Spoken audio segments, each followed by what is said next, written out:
Alright, welcome back to another video. I'm John from Northeast Elite Fishing, and as always, thanks for joining me. Just got back from a trip to Lake Oneida, and it certainly did not disappoint. Fantastic weekend.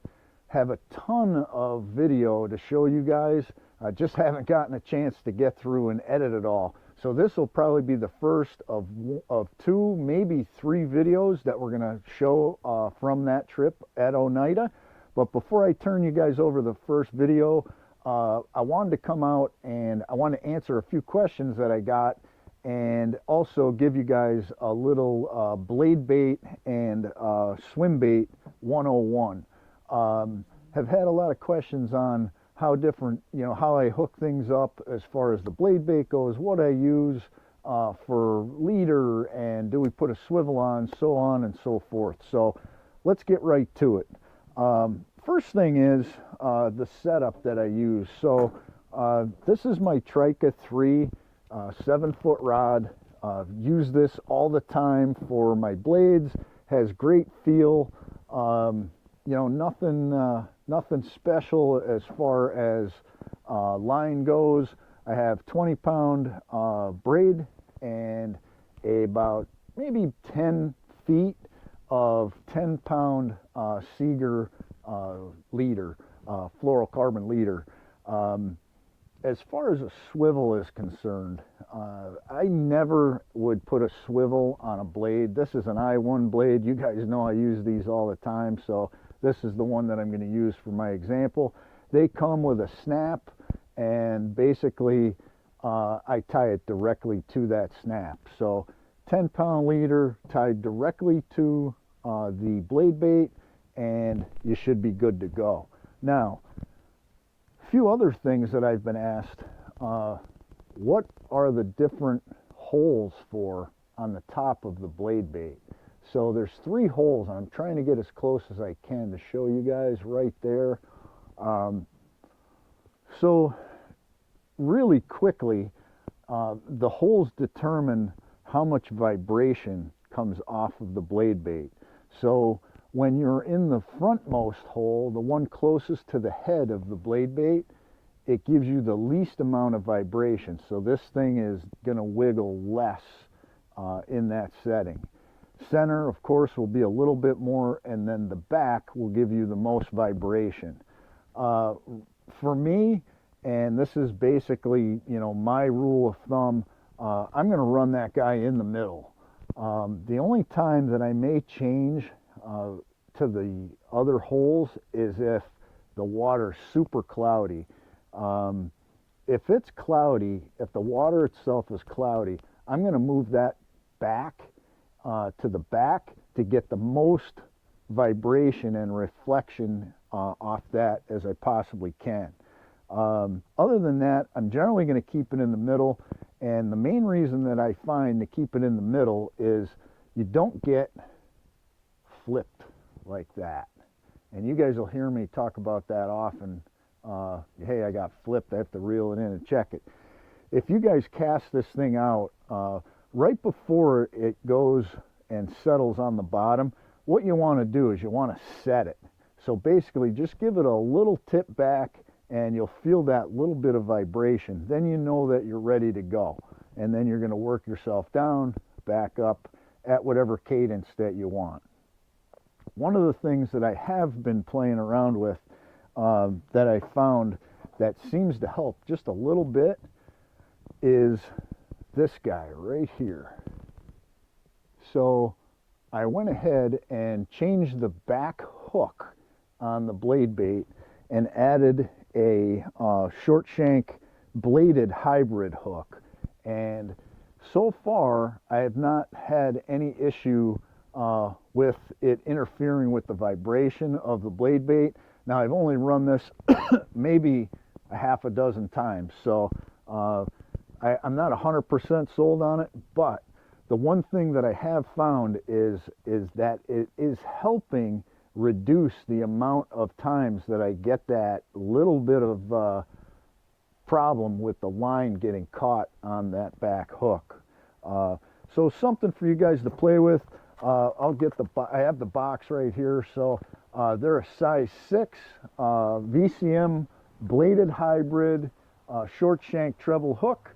You guys can pick these up pretty much anywhere. Fish USA has them. That's where I got these. But give it a shot. Tell me what you think, and hopefully it helps you guys out. Second thing I wanted to talk about was the swim bait hookup that I use, and this one is kind of new for me. What this is it's made by Core Tackle, and I have the little bag that it comes in right there. This happens to be a 3/16 ounce one. It's on a 2/0 hook, and what it is, and these aren't new, but they're new to me as far as setting them up for walleye. And what it does is it disperses the weight. Instead of being on a normal jig head, it disperses along the hook. Now, I've noticed that these are particularly effective when you want that to drop a little bit slower than what you would see with the regular jig head. So this guy drops nice and slow because of the way that is dispersed over the hook. And the other thing that it does is it allows you to kind of drag that thing across the bottom with very little movement, and that slow retrieve, it gives them a little extra time to look at it, and it's been really effective for me. I've paired it with these are 3-inch, these are Storms. That's actually the one that I was using last, and it seemed to work out well. They make a bigger version, and this is it. It's a 1/4 ounce. It's on a 2/0 hook as well, and you could probably get away with the 4-inch. These are a Kitech. There's a million of these out there. Pick your flavor, whatever one that you guys like. I happen to like the Kitech ones, and have had pretty good luck with that. Again, same thing. I'm using that 10-pound leader tied directly on. No swivels, no additional weight. I was asked if it was okay to put a split shot weight on there, and yeah, it's fine. I would suggest just go with the little bit heavier, hookup as far as the swim bait hook itself. Just get the little bit heavier one, and it'll work a lot smoother for you. If you were to put a split shot weight on this, you're probably going to get caught, in the weeds and stuff a little bit more, because that thing's going to be dropping down. Will it work? Of course it will, and I'm sure people have caught fish on it. It's just my preference. So those are two things I just wanted to go over with you guys. I'm going to turn you over to the action in the video. We're going to keep this one pretty short. So this one takes us launched out of the west side on day 1, and it's kind of a progression as to how we went through this weekend from day 1 to day 2. Just had a lot of things happen. It was an action-packed 2 days. Hope you guys will enjoy these videos. Hope you guys will hit that like. Hope you'll hit that subscribe. And I'll see you guys soon out on the water. All right, gang, kind of cycling through the different presentations here today. Worked the paddle tail a little bit, 3-inch. Just not a lot of action there. Moved over to a blade, and it seemed to have picked up a little. Caught one earlier, and just missed another one. Battery was dead, so I couldn't get it on, which is probably a good thing because I missed it anyway. I got it up to the boat. Wasn't anything big. I don't know if it was even a keeper, but certainly a good sign that we're picking up as we get on this drift. We're in about 24, 25 feet of water. They're laying a little deeper, it seems. Water temperature has dropped quite a bit. It's around 59 degrees. It was cold last night, got into the low 30s, and it really did wonders for the surface temp. So these guys are still laying a little low. Fished a little bit over in that 10-15 feet and didn't have anything go on, so decided to move out, scanned around a little bit, found some fish. They're scattered. We're launched out of the west end today because we're staying on that side of the lake, and I have a feeling that some of these fish have probably moved you know, down toward the Sylvan Beach area. It's that time of the year. They're moving down there, you know, getting set up for that fall pattern. But we're going to stay at it. Hopefully you guys will stick around, and I'll be right back. There we go. There we go. This feels like a good fish. Boy, it's funny. Today they're going right at the boat. I don't have a net, so well, let's see what we can do here, guys. Nope, there he goes. He got off, no net. All right, but it seems like they're laying right on that edge, about 18 to 20 feet. We're sitting in the deep end and casting up into the more shallow, and he picked it right up off the bottom. All right, we hooked up on the blade here. Let's see what we got. We're net free today. It feels like a perch with the head shake.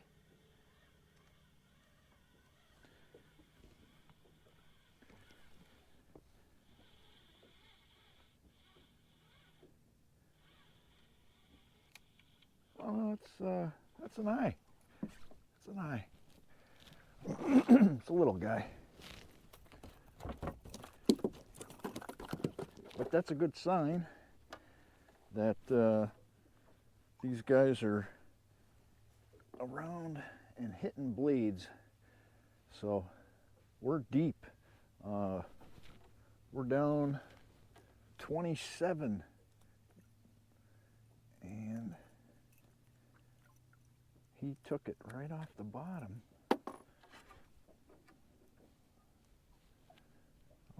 Let's see where we're at here.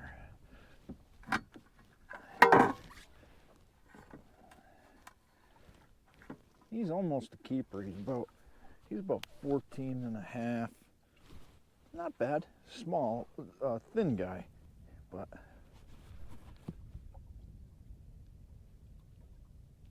good fish.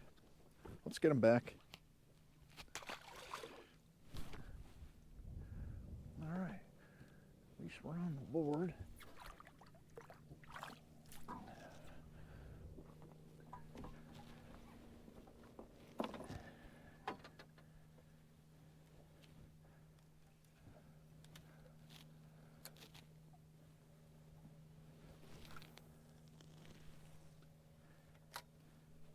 All right, here we go. He picked that up right on the way down.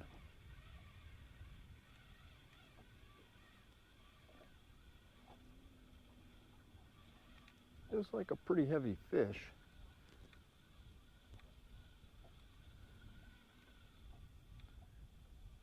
Either that or I have him side hooked, which it looks like I have him side hooked, and that's a perch. Side hook perch. He must have went after it.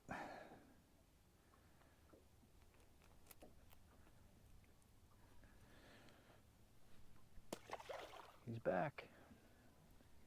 There we go.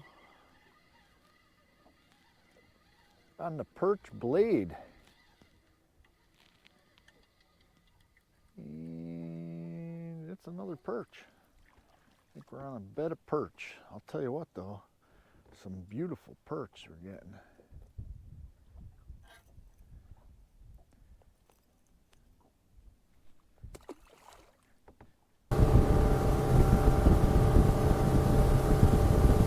That's good fish.